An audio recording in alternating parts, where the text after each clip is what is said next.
All righty. Awesome. Morning, everybody. First item of business is the consideration of the December 4th meeting minutes. Everybody have a chance to review those. Thank you again very much for the detailed minutes. I think it's very good to Yeah, they document are the very, conversation we had. If no comments, do I have a motion to approve? so moved. Second. All those in favor? Aye. Aye. Excellent. Aye. Pass. And then moving on to item 3, the consideration of policy 40, the tax increment district policy that we've been working on. This is, we've gone through now 2 iterations of this. This really is our final review of it, just to make sure that the comments, as we had suggested at the last meeting, were incorporated. So I think the best, unless Rebecca, you have any comments, I was just going to sort of open it to the members just to see if anybody, again, had any comments or was able to confirm that the changes were made. I went through and it looked like everything had been incorporated. So I'll open that up for discussion. I just have a couple of small typos. In that introduction, after, I think it's the 4th line, chapter 66 of the Wisconsin statute should be gives municipalities. Yes, thank you, Kathy. And then 3 lines from the bottom of that same paragraph, that complements, plural, I believe, the applicant shall submit a public outreach plan that complements village transparency efforts. Thank you. Mhm.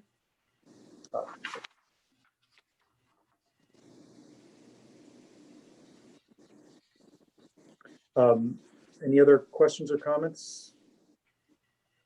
Rebecca, remind me, next step, this goes to the board. Correct. Okay. Well, I did have another question on page Go ahead. 13 of the packet. It talks about the board TIF cap waiver upon approval by the board. We're talking here about the village board, right? Would a waiver first go through the CDA and then the village board? Same reference is letter E there. So under there, it goes B, C, C, the TIF cap, approval by the board. CDA would provide recommendation and village board would be final consideration and approval. Okay, I wonder if we need to make that clear on letter C and letter E as in Edward, C Charlie, E Edward. If it's clear to everyone in the industry, that's fine.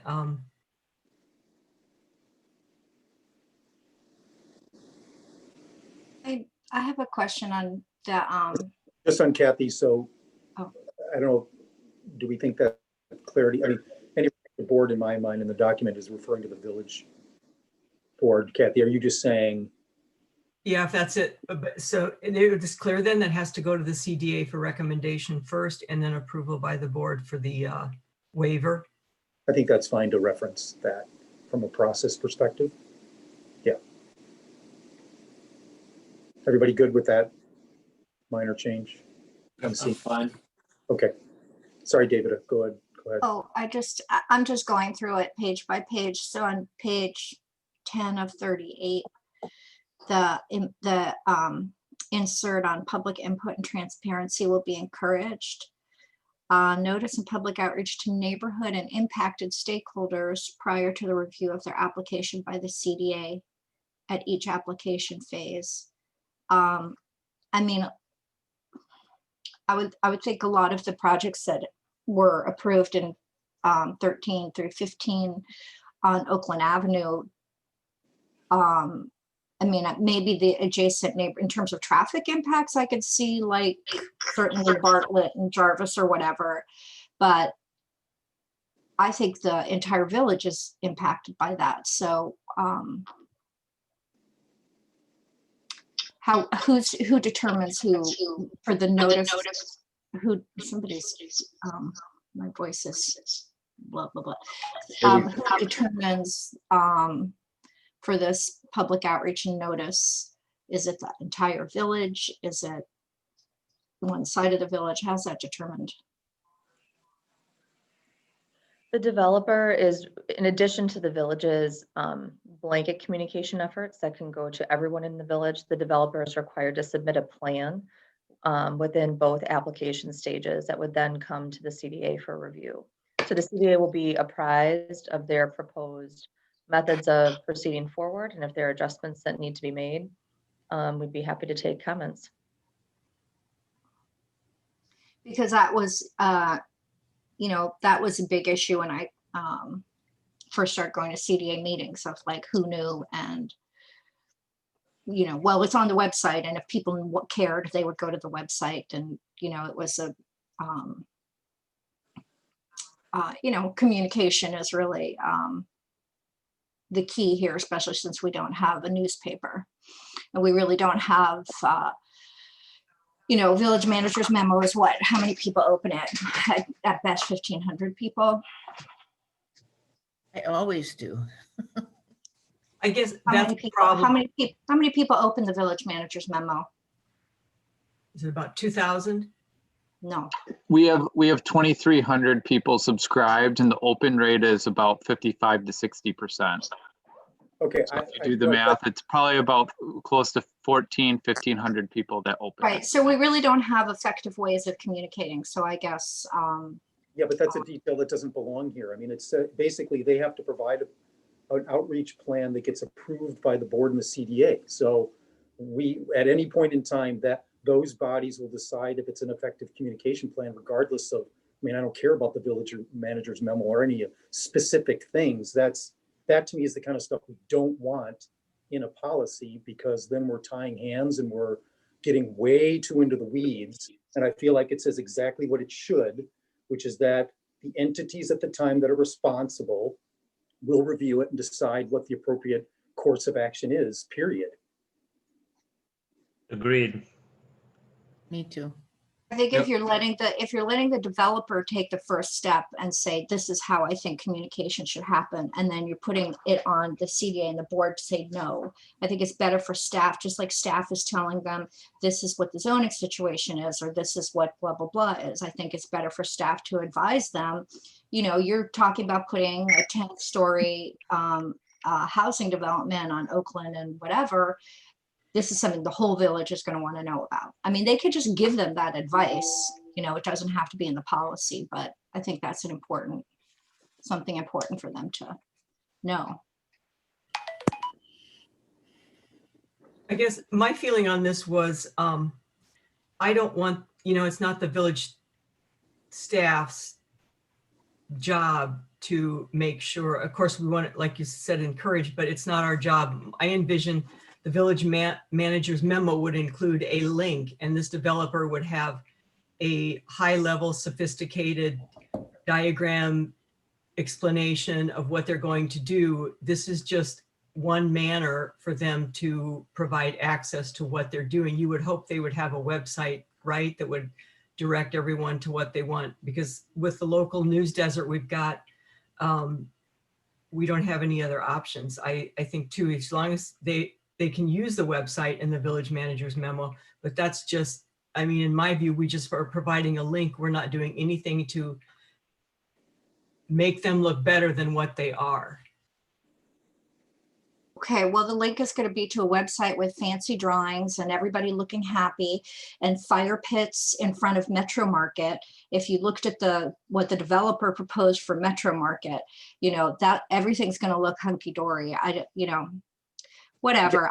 The communication is if people don't know about it, then they don't have an opportunity to have a meaningful comment about it, and we're right back where we started, but whatever. And that's, to me, up to the bodies at the time to decide what that looks like. And I feel like that's what we're defining here. So whatever that looks like 10 years from now, those entities are going to decide, obviously, with the support of staff, helping them figure out what the most appropriate transparency and communication methodology is at the time.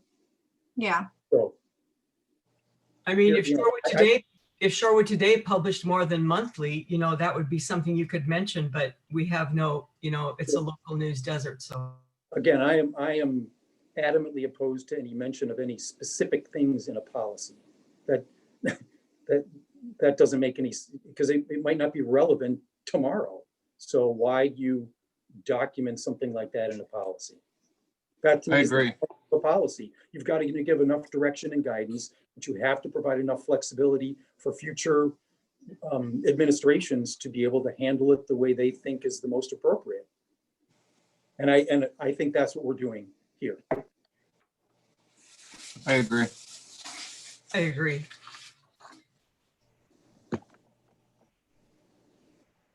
Okay, I any see other? we took out the look back.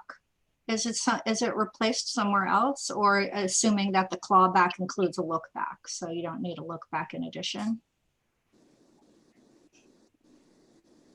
Where is this? Michaela, do you want to comment? Yes, I can. Good morning. To answer your question. So if you're looking at, I think it's page 12, the old 9, the look back provision is struck out. Yep. And we tried to, it's replaced as the new number 11 on page 13 and referenced as a clawback provision.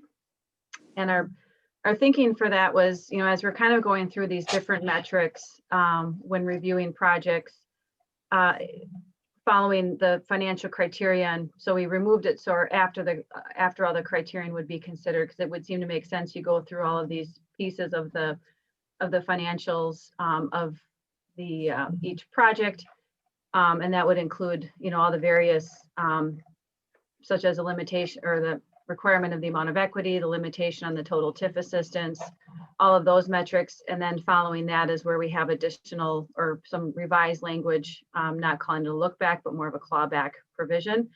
And to summarize what the clawback is saying, what we're trying to understand is once, everything, the basis for TIF assistance is based on all the assumptions that are provided with the application.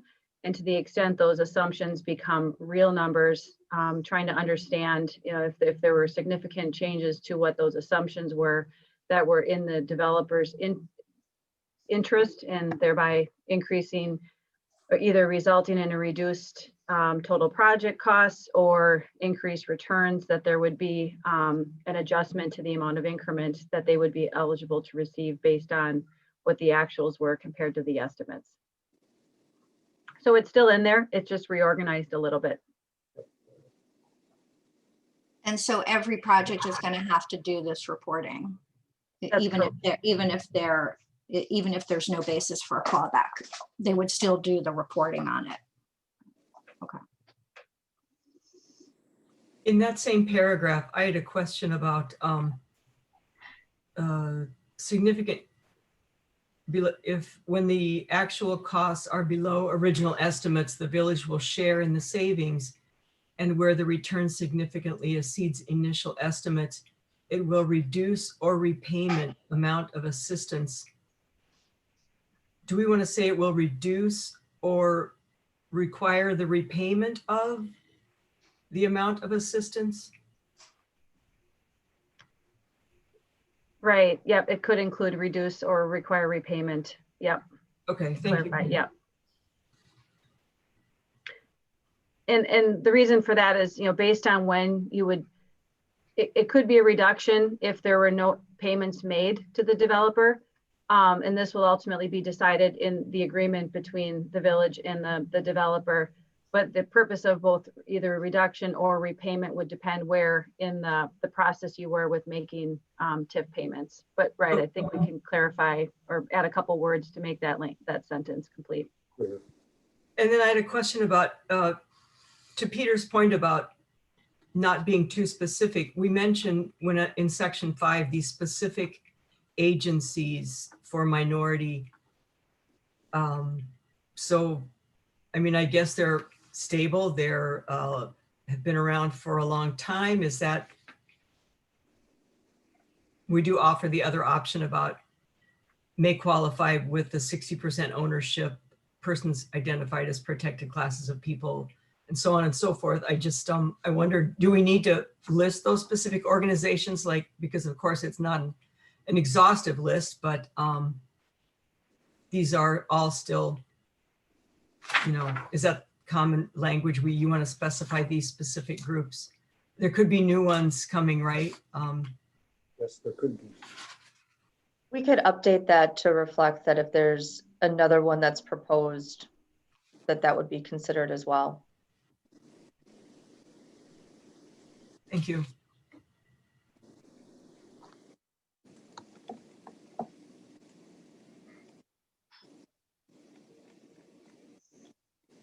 Any other comments, questions on the updates that were made from the last iteration?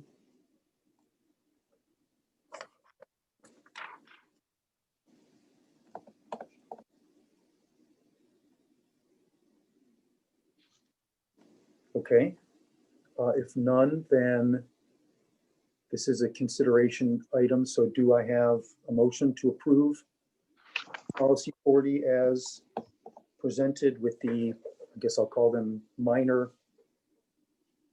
edits that were just discussed?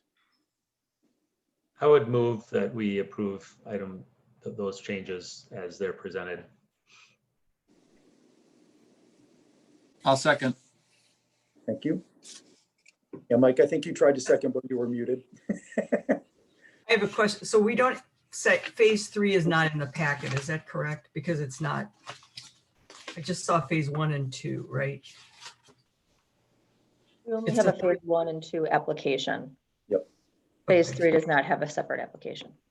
Okay. All right, so we have a motion and a second. All those in favor? Aye. Aye. Aye. Opposed? Excellent. Motion passes. Thank you, everybody, for your input on this. I think this is, and David has been asking for this for for I don't know how long. I think this is really great guidance document. It's a nice balance. Michaela, thank you so much for your expertise and help on this, and obviously staff for doing this. I think this is a really good thing for future CDA, for us, and for future CDAs and boards to have. I will be interested to see how the board approaches this and their approach. And so I assume the board will likely have some edits and will have to come back to us for consideration, correct? Is that a likely path?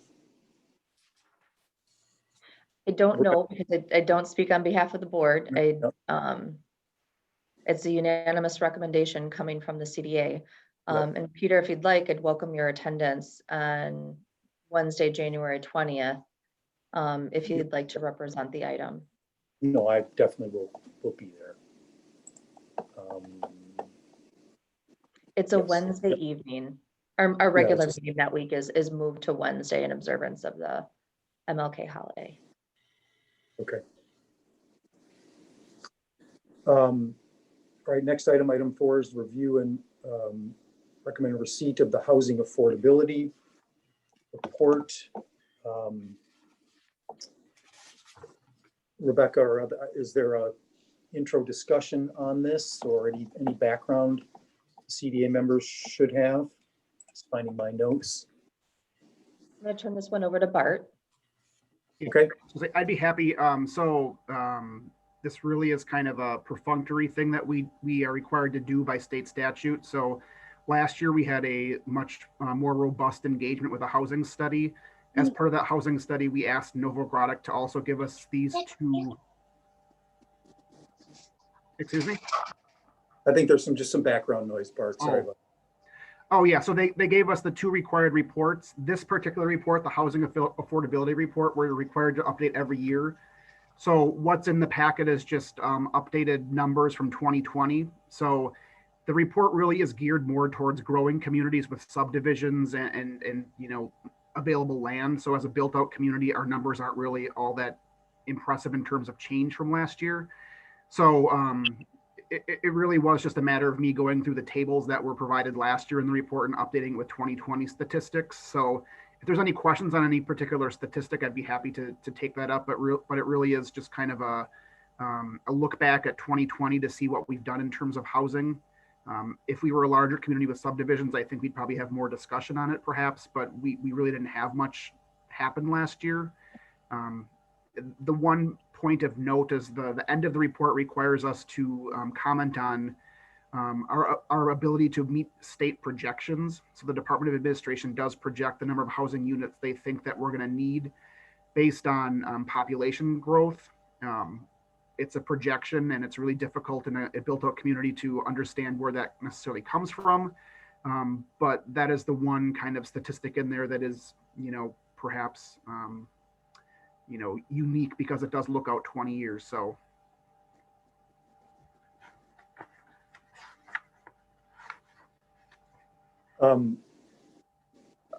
I'll start off. I think this is really good and interesting information. My questions are just more education for myself. There's the discussion of people with disabilities and the breakdown of that is, and I'm sorry, maybe it says in the report, is that a self-reported component? It's through the survey that we know the people in the village with disabilities. Is that correct?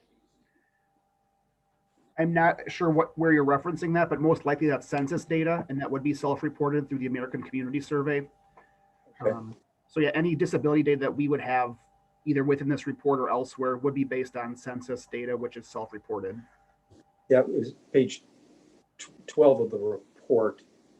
And so again, I was just doing math. So 1,002 people with disability out of our roughly 13,000, whatever. So we have, just under 8% of our citizens have or reporting some level of disability. So that again led me to, I'm curious where, how that compares to other communities around us or nationally or anything like that. So not that I'm not asking staff to find that, but I'd be interested. I might do a little research just to understand that a little more.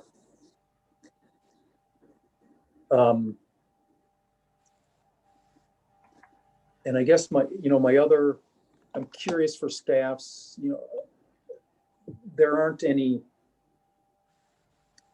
necessarily conclusions. There's data, and I guess I'm curious for staffs, is there an opportunity here for us to take that data and then sort of say, what does it mean? Or is that not the correct, what does it mean for policy? What does it mean for action? How does it compare? I see, a lot of the conclusions were, this is the data and that is what it is. And I think that's fine. But as I was reading, I just thought, do we do anything with this? Or does the village board do any, what action items might come out of this? Yeah, I think that's probably part of the intention of the required reporting. These aren't required to be approved or anything like that. It's just a matter of staff providing the information to the policymakers. Okay. So I think part of the intention was that we, on an annual basis, provide you with this information. If it helps you make policy decisions or spark further conversation, I think that's the intent of this, is so that it's something that we are required to give to you so that you can acknowledge it. Once again, if we were a more open community in terms of land, we would probably look at whether or not our lot requirements are unaffordable, or lot sizes, things like that. Or, I think it really was intended for that kind of purpose. But obviously we have different challenges. The one thing that I think is interesting in here is we report housing units.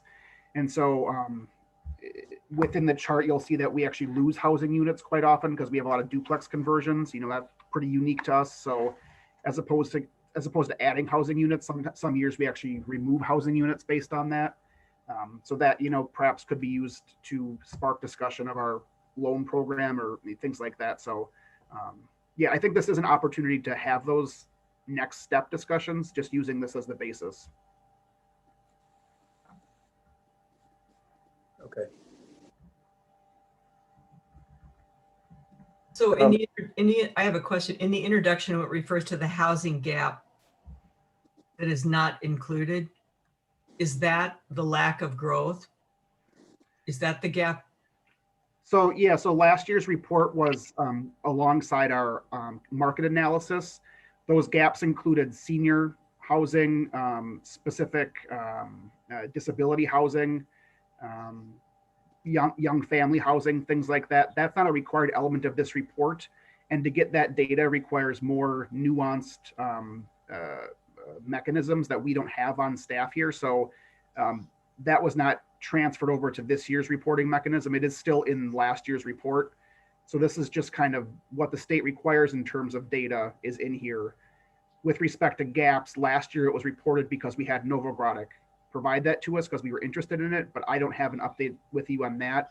If we wanted to reference that, we would still need to go back to that last report, which Novogradac indicated would probably be relevant for 5 years. So I didn't think it was necessary on an annual basis to engage in that kind of update. Okay, thank you. I had a question on the comprehensive plan, the housing element. What is SB Friedman duplex strategy report? I had never heard of that before. So yeah, that's quite old at this point, and we're not actually actively engaged in it, but that did lead towards the duplex conversion program. So SB Friedman was the housing consultant that did the analysis prior to the Central District Master Plan, I think probably in early 2010s or 2013, somewhere in there.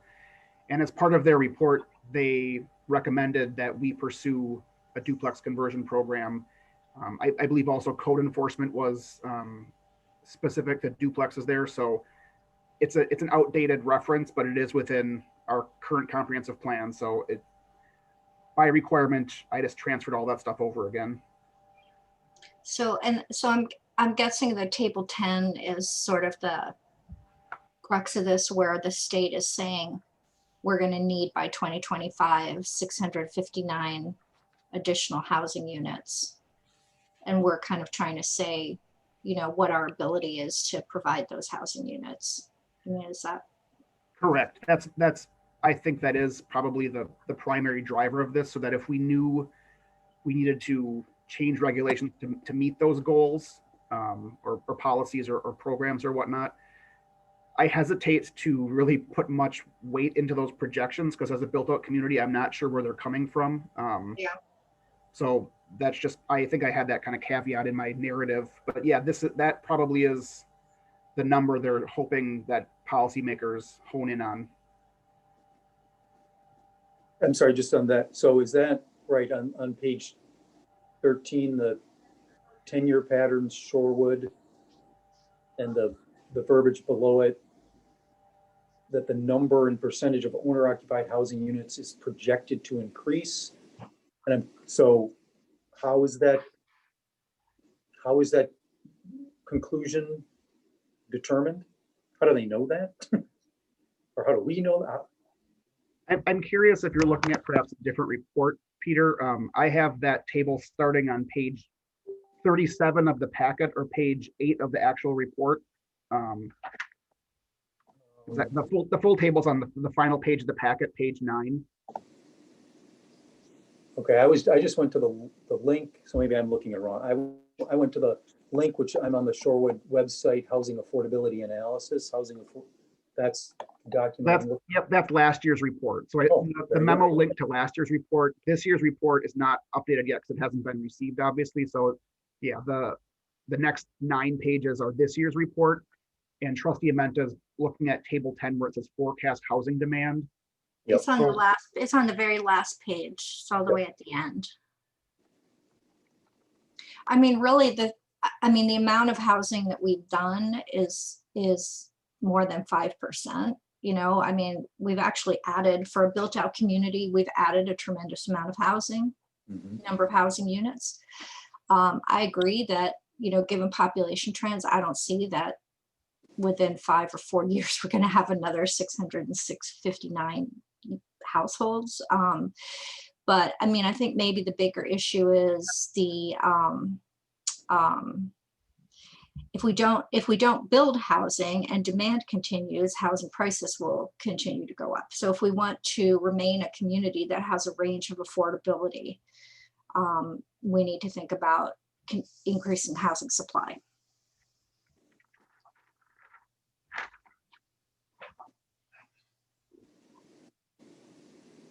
Are you ready for a motion, Peter? Unless there are no other questions, I am, yes. I move to recommend that the village board receive the annual update to the housing affordability report at their January 2021 meeting. Have a second? I'll second. Thank you. All those in favor? Aye. Any opposed? Okay. Thank you for that. Those are all of our items. Can I ask one? We're going to talk about the TIF extension for affordable housing. At our next meeting.